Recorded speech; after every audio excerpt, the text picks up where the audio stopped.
Okay, Shalom. Call Halal Yahweh Ba'Shem Yahushai.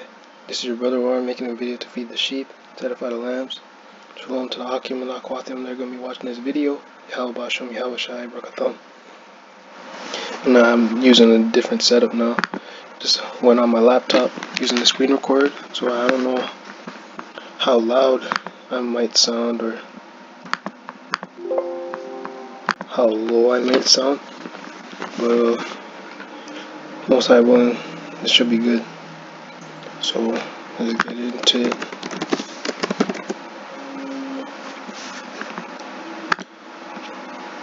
This is Isaiah chapter 57 verse 1. The righteous perisheth, and no man layeth it to heart.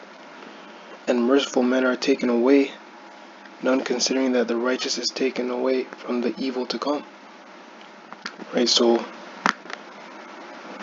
the time that we're coming in, during the time of our trouble, a lot of our Israelites will may die before the time of Jacob's trouble even comes in. That's how bad it's going to be. The Most High is gonna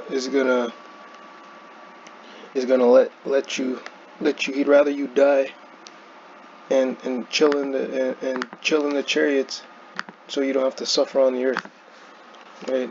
In 1 Corinthians 15. But if you die in this truth and righteousness, you're good. Okay. It says where is it?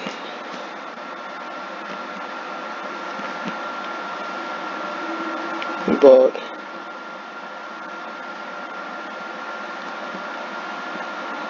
no, it's not this one.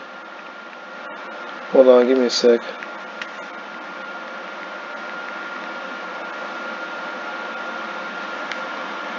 Okay, it's 1 Thessalonians.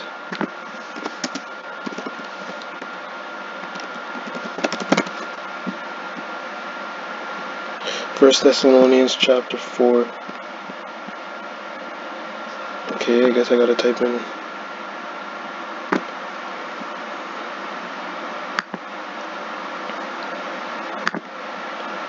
What the hell? No, I'm on second. Man, using this thing is annoying. Okay, 1 Timothy, how we get over here?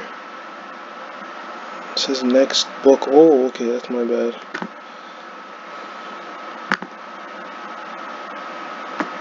That's what happens when you don't read. Yo, are you serious? Are you serious right now?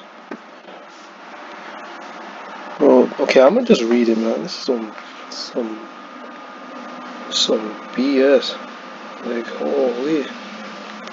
Okay, it says, let me get the whole chapter, man.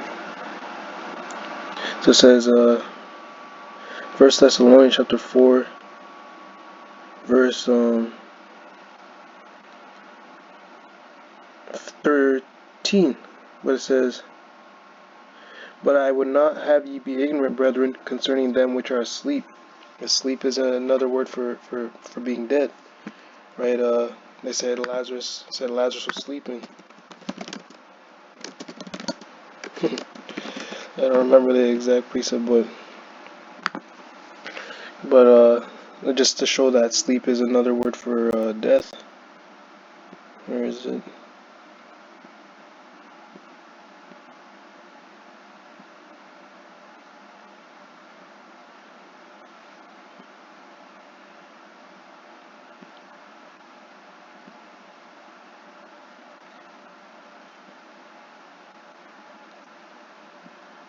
Where is it? This is 11:2. Damn.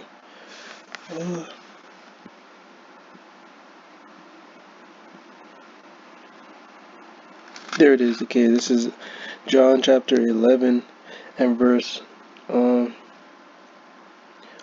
These things said he, and after that he saith unto them, our friend Lazarus sleepeth, but I go that I may wake him out of sleep. Then said his disciples, Lord, if he sleep, he shall do well. Howbeit Yahushua spake of his death, but they thought that he had spoken of taking of rest and sleep. Then said Yahushua unto them plainly, Lazarus is dead. Right? So let's get back in 1 Thessalonians chapter 4 and verse 13. But I would not have ye be ignorant, brethren, concerning them which are asleep, that ye sorrow not, even as others which have no hope. For if we believe that Yahushua died and rose again, even so them also which sleep in Yahushua will the Most High bring with him. For this we say unto you by the word of the Most High, that we which are alive and remain unto the coming of Yahushua shall not prevent them which are asleep. For the Most High himself shall descend from heaven with a shout. I think it said Lord for standing for Yahushua. But either way, Salakia. But it says, for the Lord himself shall descend from heaven with a shout, with the voice of the archangel, and with the trump of the Most High, and the dead in Hamashiach shall rise first. Then we which are alive and remain shall be caught up together with them in the clouds to meet Yahushua in the air, and so shall we ever be with Yahushua. Wherefore comfort one another with these words. So if you die in this truth, right, if you mean you're doing the work, right, keeping these commandments and having the faith to the best of your ability, you might, if you get most likely lets a virus take you out or something, or a car might kill you. That doesn't necessarily mean, some brothers might say, oh, this guy was being wicked on the lows, but if you know that brother was being righteous, then the Most High might just took him out because he didn't want him to suffer Jacob's trouble, right? Let's read it again, Isaiah 57:1. The righteous perisheth, and no man layeth it to heart, and merciful men are taken away, none considering that the righteous is taken away from the evil to come. Right, so going back onto the topic of the time of Jacob's trouble, that's how bad it's going to be. Right, it says Daniel 12:1, and at that time shall Michael stand up, the great prince which standeth for the children of thy people. There shall be a time of trouble, such as never was since there was a nation, even to that same time. And at that same time thy people shall be delivered, everyone that shall be found written in the book. So that's what he means by if you died in Yahushua. If you're found written in the book, if you're keeping these laws, statutes, commandments, and being faithful unto death, right? And in that case, if you die before it, there's a lot of us are gonna die being faithful unto death, and some will die beforehand. But it says a time of trouble shall be a time of trouble such as never was since there was a nation. Right? We thought our slavery was bad. We had the worst slavery in human history. Right? The transatlantic slave trade was the most inhumane slave trade for a whole nation known to man. But this time of trouble is going to be nothing compared to that, man. The Esau is going to go on a full extermination genocide on us. They want to get rid of us off the planet. So let me go to 2nd Ezra chapter 2 real quick, and it says verse 42, 2nd Ezra 16 verse 42. I, Ezra, saw upon the Mount Zion a great people whom I could not number, and they all praised the Most High with songs. And in the midst of them was a young man of high stature, taller than all the rest. He's speaking about Yahushua, right? He said he's a young man. Yahushua is over 2,000 years old. And upon every one of their heads he set crowns, and was more exalted, which I marveled at greatly. So I asked the angel and said, Sir, what are these? He answered and said unto me, These be they that have put off the immortal clothing, and put on the immortal, and have confessed the name of Yahweh. Now are they crowned and receive palms. Okay, but let's keep it reading. Then said I unto the angel, What young person is it that crowneth them, and giveth them palms in their hands? So he answered and said unto me, It is the Son of the Most High, it's Yahushua, whom they have confessed in the world. Then began I greatly to commend them that stood so stiffly for the name of Yahushua. Right, Yahushua is the one who's going to be giving us them crowns, the 1/3 in the elect that make it out of America, right, and those who make it out of the wilderness, right? Yahushua is going to give them crowns, right? Revelation 3 and verse 21. And this would be in the red writing. But it says, To him that overcometh will I grant to sit with me in my throne, even as I also overcame and set them down with my Father in his throne. Right? So Yahushua is going to give who are faithful unto death, those who endure unto the end, power over the nations. Right? Is it Revelation 2? It's Revelation 2 and 26, and it says, "He that overcometh and keepeth my works unto the end, to him will I give power over the nations. And he shall rule them with a rod of iron, as the vessels of a potter shall they be broken to shivers, even as I have received of my Father." Right? 1/3 is getting the first dibs on the promise, on the land, on the rulership, the first stock of the slaves, everything. You getting first dibs. Right? And you're gonna be set up over the rest of the Israelites, the rest of the nations. So he told his disciples that you guys are gonna be judging the 12 tribes, sitting on 12 thrones with him. Okay. Now let's go to John 16. Let's get it here to show that that's Esau's ultimate goal, man. When hell breaks loose in this place, their goal is to try and exterminate and kill as much of us as they can. Seeing Esau's gonna push that you Negroes and Latinos and Native Indians are the main problem with why America has gone to hell. Okay, it says, look, 2nd Ezra 16 and start at 68. "For behold, the burning wrath of a great multitude is kindled over you, and they shall take away certain of you, and feed you, being idle, with things offered unto idols." Right? That's talking about the concentration camps. You're going to be idle in those concentration camps, and they're going to be giving you food and having you do certain things in there. Right? But then it says 69, "And they that consent unto them shall be had in derision and reproach and trodden under foot."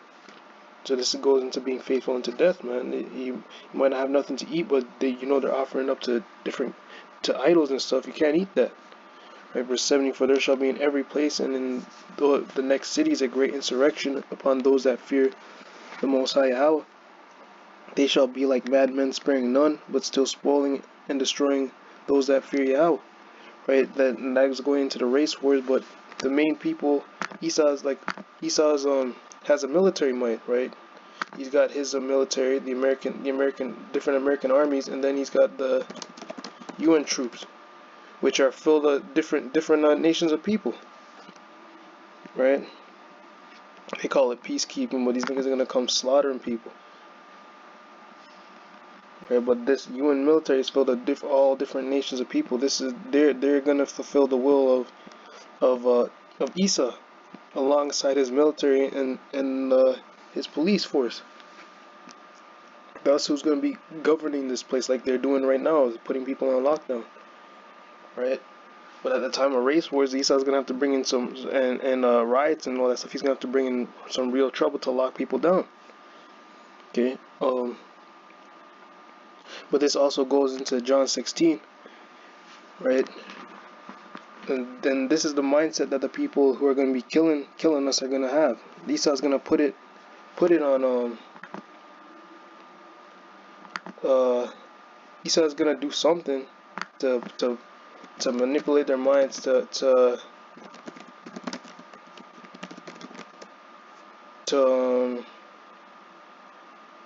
what's it called, to come up against us. So they calling us, here it is,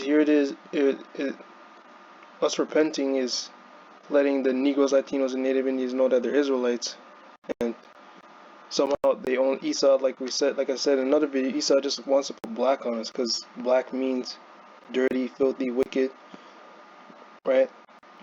In one definition.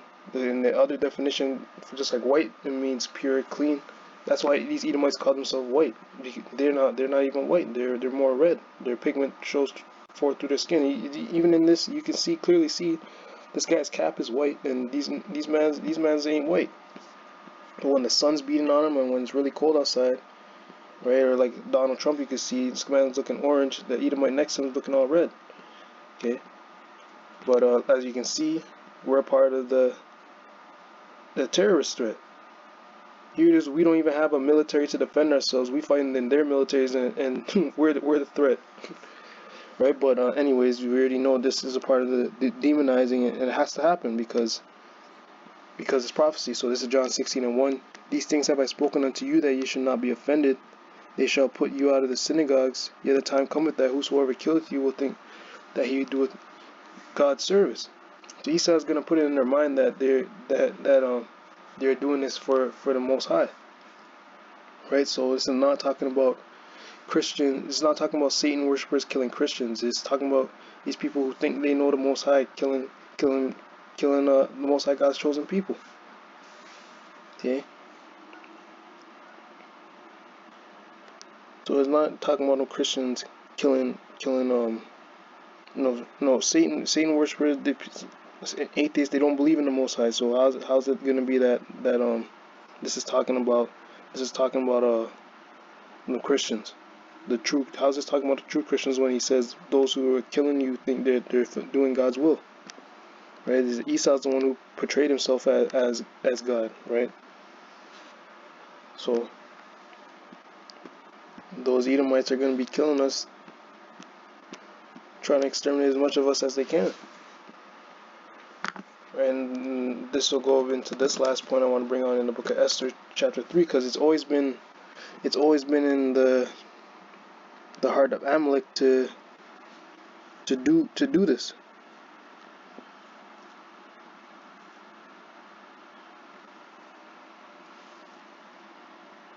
Okay, so it says Esther 3 verse 4. Now it came to pass when he spake, let's start at verse 3.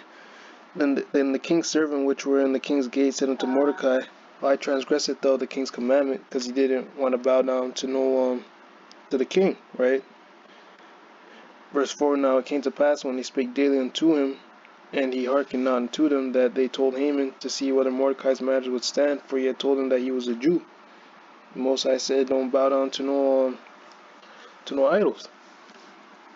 Right, and when Haman saw that Mordecai bowed not, nor did him reverence, then was Haman full of wrath. Right, and he thought scorn to lay hands on Mordecai alone, for they had showed him the people of Mordecai. Wherefore Haman sought to destroy all the Jews that were throughout the whole kingdom of Ahasuerus, even the people of Mordecai. He wanted to exterminate all the people. So that's going to be his goal, to take on as much of us as they can, all for keeping these commandments. Right? It's verse 3, verse 9. This is how they're going to do it. Right? Verse 8. And Haman said unto King Ahasuerus, there is a certain people scattered abroad and dispersed among the people in all the provinces of thy kingdom, and their laws are diverse from all people, neither keep they the king's law. Therefore it is not for the king's profit to suffer them. If it please the king, let it be written that they may be destroyed, and I'll pay 10,000 talents of silver to the hands of those that have the charge of the business, to bring it into the king's treasuries. Right? We don't have nobody who's going to be able to defend us in those days, man. See, the Jewish man claiming to be us. These mans had the whole American allies come in and save them. Ain't nobody come and save us when we got put into captivity. You had all these different nations that could have done something about it, and they stood there and just watched and did nothing. Right? They stood there and watched us go into slavery for hundreds of years and did nothing. Then they want to come over here and talk smack and hate us and look at us like we're the bad guys. Here it is, America gets to wage war, drop bombs on. These Americans drop bombs on the Japanese, and the Japanese still hate you Negroes and Latinos more than they hate the white man. Yeah, oh my gosh. This just doesn't make any sense, but once you have that wisdom and understand, man.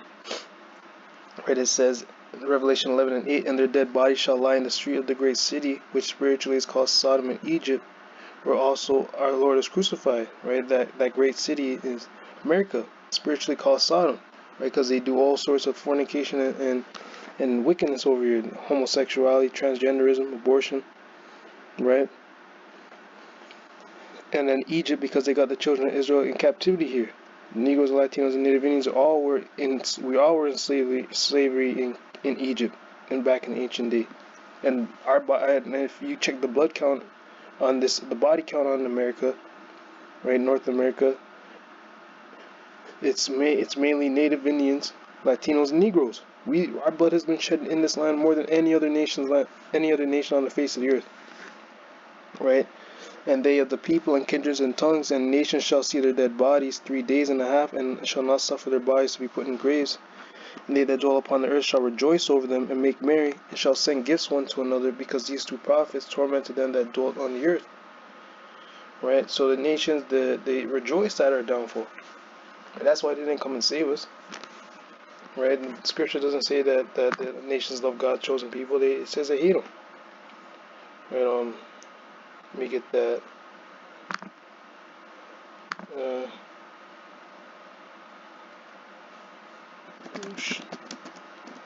There's one in Jeremiah. There's like two in Jeremiah. I don't have my sword on me. I can't remember. Okay, here's one.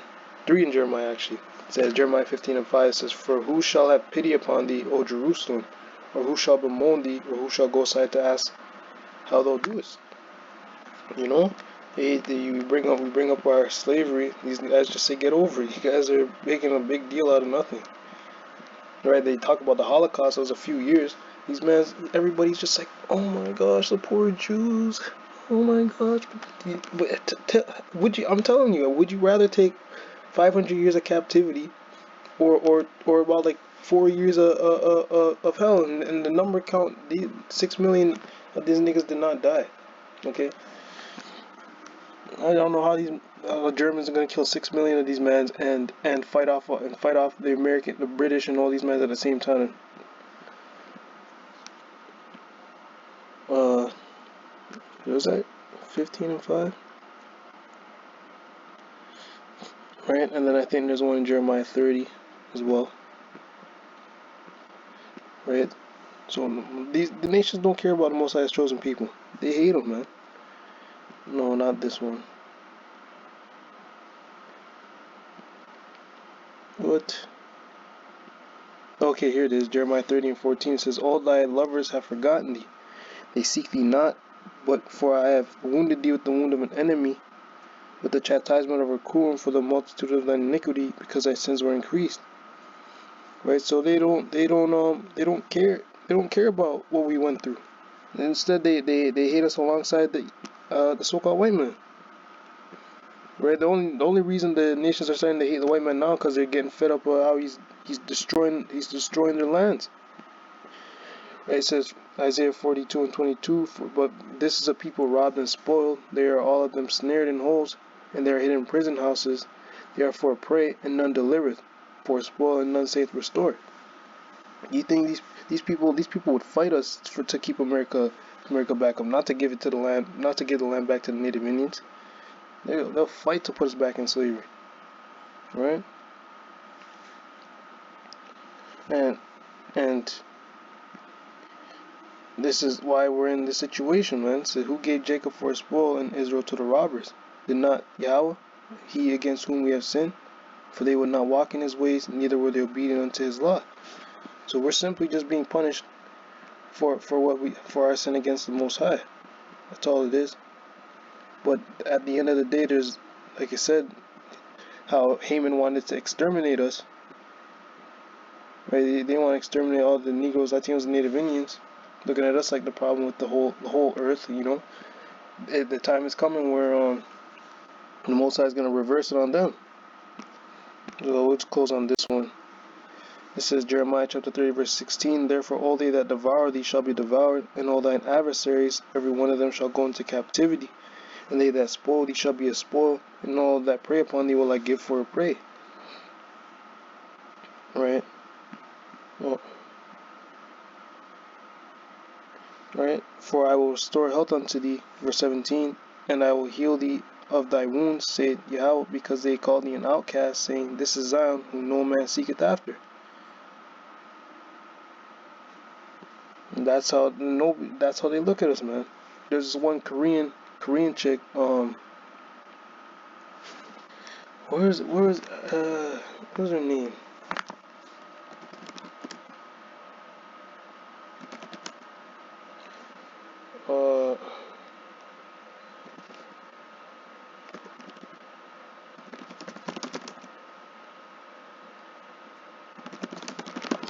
some Korean chick. Forget her name. No, not her.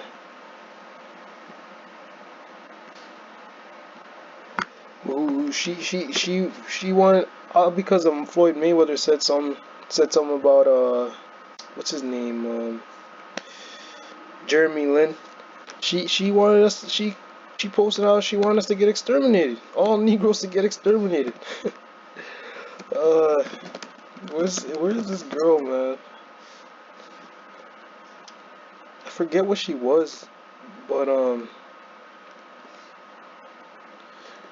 I'll try and find it. I'll find it if I can find it later.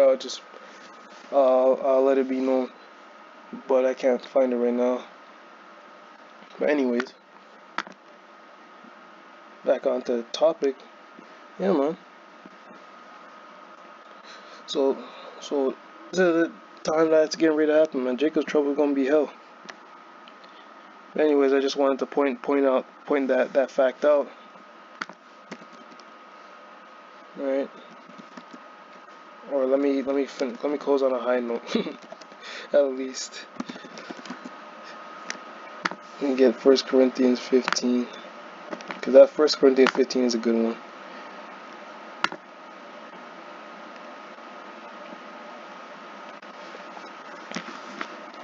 First Corinthians chapter 15 and verse. Right, it said in second entrance that these are they that put off the mortal and put on the immortal. Wait, where is it? Right, here it says here. They have put off the immortal clothing and put on the immortal. This is Paul going into that vision, into that time. The Most High already showed it how he had it planned out. So it says 1 Corinthians 15 and verse 50. Now this I say, brethren, that flesh and blood cannot inherit the kingdom of the Most High, neither doth corruption inherit corruption. Behold, I shew you a mystery. We shall not all sleep, but we shall all be changed in a moment, in the twinkling of an eye, at the last trumpet. For the trumpet shall sound, and the dead shall be raised incorruptible, and we shall be changed. For this corruptible must put on incorruption, and this mortal must put on immortality. So when this corruptible shall have put on incorruption, and this immortal shall have put on immortality, then shall be brought to pass the saying that is written, death is swallowed up in victory. Right, and this is for the children of Israel only. Right, we get it. And we're not gonna be up in the heavens where the Most High dwells doing this. We're gonna be. Let me just get Jeremiah. We're going to be ruling on the earth forever in incorruptible bodies, right? This is Jeremiah 31 verse 31. Behold, the days come, saith Yahweh, that I will make a new covenant with the house of Israel and with the house of Judah. So we're not in the new covenant yet. Okay? But now the Most High is going to expound upon what he's going to do in that new covenant, not according to that covenant that I made with their fathers in the day that I took them by the hand to bring them out of the land of Egypt, which my covenant they break, although I was an husband unto them, saith the Most High. But this shall be the covenant that I will make with the house of Israel after those days, saith the Most High. I will put my law in their inward parts, and write it in their hearts, and will be their power, and they shall be my people. Okay, so putting in their inward parts is that it's going to be second nature for us to keep the law, and we won't be able to sin anymore. Right, verse 34. But remember, this is not for every nation. It's just for Israel and Judah. It's for the northern and southern kingdom. Right, verse 34. And they shall teach no more every man his neighbor, and every man his brother, saying, Know the Most High Yahweh, for they shall all know me, from the least of them unto the greatest of them, saith the Most High. For I will forgive their iniquity, and I will remember their sin no more. Okay? So that's what the Most High is saying, bro. That's what it is. It is what it is. Alright? So with that, I want to say, Call Allah Yahweh, Ba'ashem Yahushai, and Shalom.